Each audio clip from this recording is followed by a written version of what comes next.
அவனுக்கண் விடல். இந்த திருக்குறளில் வர அந்த அவன் இவன் வேறு எதுவும் இல்லை, நம்முடைய பள்ளிக்கல்வித்துறை தான்.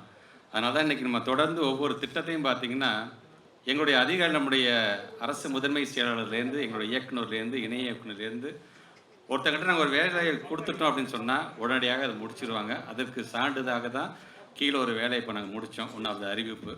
இது டிஎன்பிஎஸ்சியில் நீங்களாம் இன்றைக்கி செலக்ட் ஆகிறீங்க. உங்கள் அனைவரையும் நம்முடைய பள்ளிக்கல்வித்துறை குடும்பத்திற்கு நான் வருக வருக வருக என்று நான் வரவேற்கிறேன். பல லட்சம் பேர் இருக்கிறாங்க. ஆசிரியர்கள்லேருந்து சிஓ டிஓலேருந்து அவருக்குண்ட சூப்பரிண்டென்ட்லேருந்து அவர் இருக்கக்கூடிய கிளரிக்கல் ஜாப் செய்யக்கூடிய அசிஸ்டன்ஸ்லேருந்து ஜூனியர் அசிஸ்டன்ஸ்லேருந்து பல லட்சம் பேரை கொண்ட ஒரு மிகப்பெரிய குடும்பம் நம்முடைய பள்ளிக்கல்வித்துறை குடும்பம். ஸோ இதில் நீங்கள் வருகை தந்திருக்கின்ற இன்றைக்கு பணியாணை பெற வருகை தந்திருக்கீங்க எல்லாருமே பார்த்தீங்கன்னா ஏதோ ஒரு பேக்ரவுண்டில் நீங்கள் எல்லாமே இருந்திருப்பீங்க. ஆனால் நம்ம இன்றைக்கி அனைவரையும் ஒன்றிணைத்திருக்கிறதுன்னு நீங்கள் கொஞ்சம் நல்லா நினச்சி பார்த்தீங்கன்னா நாம் படித்த இந்த கல்வி தான். ஸோ இந்த கல்வி தான் இன்றைக்கி நம்ம அனைவரையும் ஒரே மாதிரி சேர் போட்டு நம்ம எல்லாம் உட்காந்து நம்ம பேசுகிறோம் அப்படின்னு சொன்னால் அந்த கல்வி நமக்கு தந்த அந்த தன்னம்பிக்கை. இன்றைக்கி அதில் நீங்கள் எல்லாருமே இன்றைக்கி பணியாணை பெற வருகை தந்திருக்கிறீங்க. அதுவும் எந்த மாதிரியான டிபார்ட்மெண்ட், ஏறத்தாழ 34-35 அமைச்சர்கள் இருக்கிறாங்கன்னா எந்த ஒரு துறைக்கும் இல்லாத ஒரு மிகப்பெரிய பெருமை நம்முடைய பள்ளிக்கல்வித்துறைக்கு உண்டு. ஏன்னா இன்றைக்கி ஒட்டுமொத்த இந்தியாவிலே பார்த்தீங்கன்னா 11.19% பொருளாதார வளர்ச்சியை கொடுத்த ஒரே நாடு, ஒரே மாநிலம் நம்முடைய தமிழ்நாடு தான் அப்படிங்கன்னு எல்லாருமே நம்மளை பாராட்டுறாங்க. இதற்கு காரணம் என்ன? திடீர்னு இந்த 11.19 வந்துருச்சா? இதற்கு மெயின் காரணம் பார்த்தீங்கன்னா நம்முடைய ஹியூமன் ரிசோர்ஸ் தான். அந்த ஹியூமன் ரிசோர்ஸை யார் உருவாக்குறா?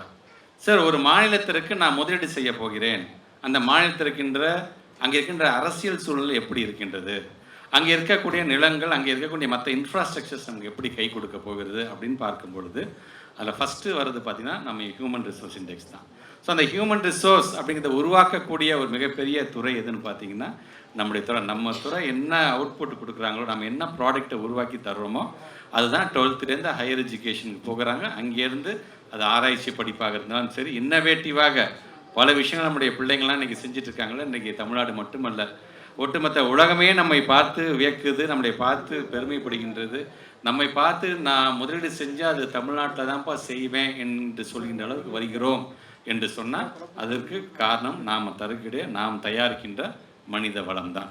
ஸோ அந்த மனித வளத்தை நாம் தயாரிக்கிறோம் என்று சொன்னால் அதில் பெரும் பங்கு யாருக்கு உண்டு என்று சொன்னால் நம்முடைய பெருமதிப்புக்குரிய ஆசிரியர் பெருமக்களுக்கு தான் இருக்கின்றது.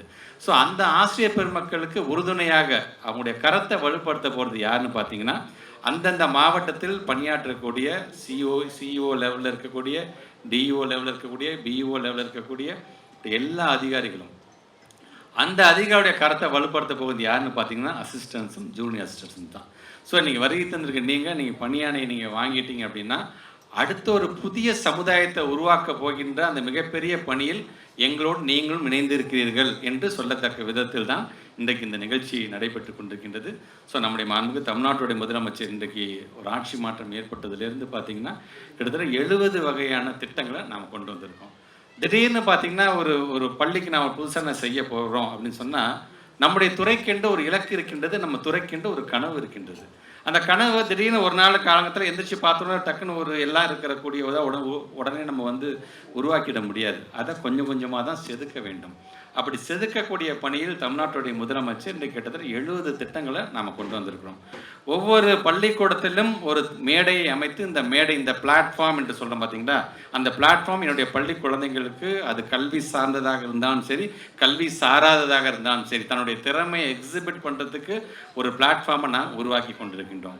ஸோ இதெல்லாம் எப்போ சாத்தியப்படும் என்று சொன்னால் இன்றைக்கி நீங்கள் பணியில் சேரும்பொழுது நீங்கள் உங்களுடைய உயர் அதிகாரிகள் வரும்பொழுது அவர்களுக்கு நீங்கள் அவரோட சேர்ந்து எப்படி நீங்கள் பணியாற்ற போகிறீர்கள், அவருடைய கரத்தை நீங்கள் எப்படி வலுப்படுத்த போகிறீர்கள். ஒரு கோரிக்கை வருது, ஒரு ஃபைல் வருதுன்னு சொன்னால் அது வெறும் ஃபைலாக பார்க்காதீர்கள், வெறும் அது ஒரு பேப்பராக பார்க்காதீர்கள். ஒவ்வொரு ஃபைலுக்கு பின்னாடியும் ஒரு மனிதனுடைய வாழ்க்கை அடங்கி இருக்கிறது என்பதை நீங்கள் நினைவில் கொள்ள வேண்டும்.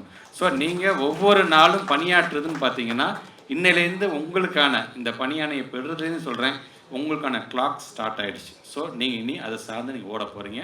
உங்களை அறியாமல் திடீர்னு பார்த்தா இப்போ தான்ப்பா சேர்ந்தேன் 10 வருஷம் ஆகிடுச்சுப்பா அப்படின்னு சொல்லக்கூடிய நிலையை தரக்கூடிய டிபார்ட்மெண்ட் இந்த டிபார்ட்மெண்ட்.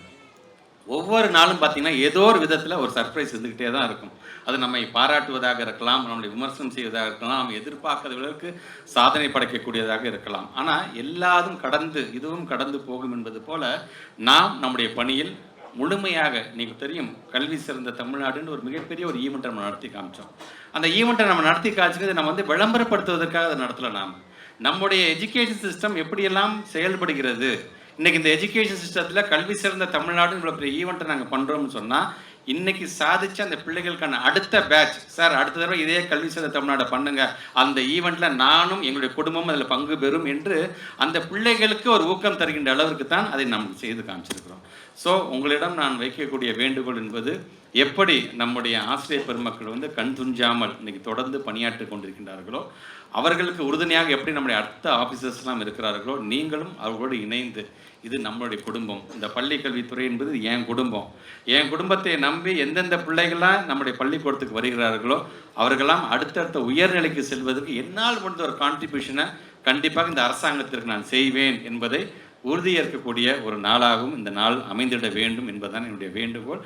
இந்த இடத்துக்கு நீங்கள் வந்துட்டீங்க, பணியானை பெற வருகை தந்திருக்கீங்க அப்படின்னு சொன்னால் உங்களை பாராட்டுவதை காட்டிலும் உங்களுடைய குடும்ப உறுப்பினர்கள் ஒவ்வொருத்தையும் பாராட்டணும். ஏன்னா நீங்கள் முயற்சி செஞ்சு நீங்கள் படிக்கும் பொழுது அதற்கு உறுதுணையாக பல பேக்ரவுண்ட்லேருந்து வந்திருந்திருக்கலாம், பல பேர் முதல் தலைமுறை பட்டதாரியாக கூட நீங்களாம் இருக்கலாம்.